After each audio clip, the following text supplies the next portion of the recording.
శ్రీమాత్రే నమః. దేవీ నారాయణ్యం దశకం 23.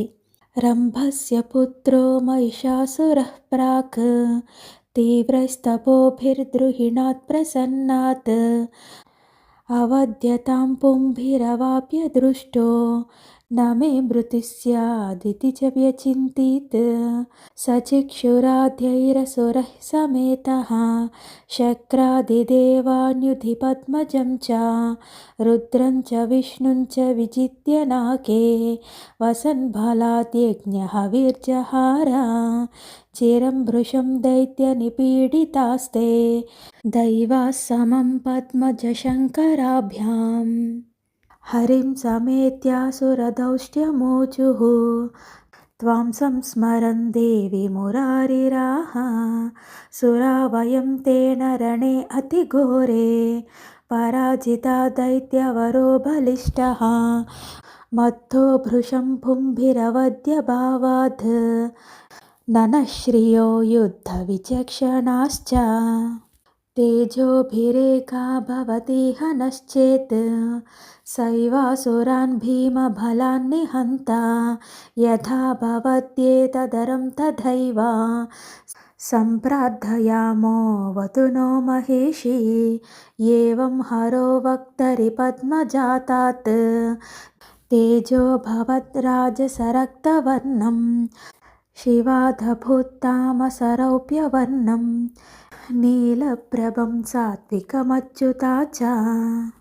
तेजांशभुवन् विविधानि शक्रामुखामरेभ्यो मिषतो किलस्य संयोगतस्तानि अचिरेण मातः स्त्रीरूपमष्टादशहस्तमापुः तत्तु त्वमासि शुभदे महालक्ष्माख्या जगन्मोहनमोहनाङ्गी त्वं ह्येव भक्ता भयदानदक्षा तादृहं भीतिकरी च देवी सद्यस्त्वमुच्चैश्च कृशेष्टहासं सुरः प्रवृष्टा वसुधा च कम्पे क्षोभसिन्धुर्गिरयो विचेलुः दैत्यश्चुमद्धो महिषश्चुकोपा त्वां सुन्दरीं चारमुखात् स दैत्यः विज्ञाय कामी विससर्ज दूतं सचेश्वरीं दैत्यगुणान् प्रवक्ता त्वां नेतु कामो विफलोद्यमोऽभूत् प्रलोभनैस्त्वामधतेव शक्तिं ज्ञात्वापि वाक्यैरनुनेतु कामः एकैकशः प्रेषयति स्म दूतान् त्वां कामिनीं कर्तुमिमे न शेकुः आवेहि मां पुच्छविषाणहीनं भारं वहन्तं महिषं द्विपादं हिंसन्ति मां स्वार्थिजनास्त्वमेव रक्षाकरी मे शुभदे नमस्ते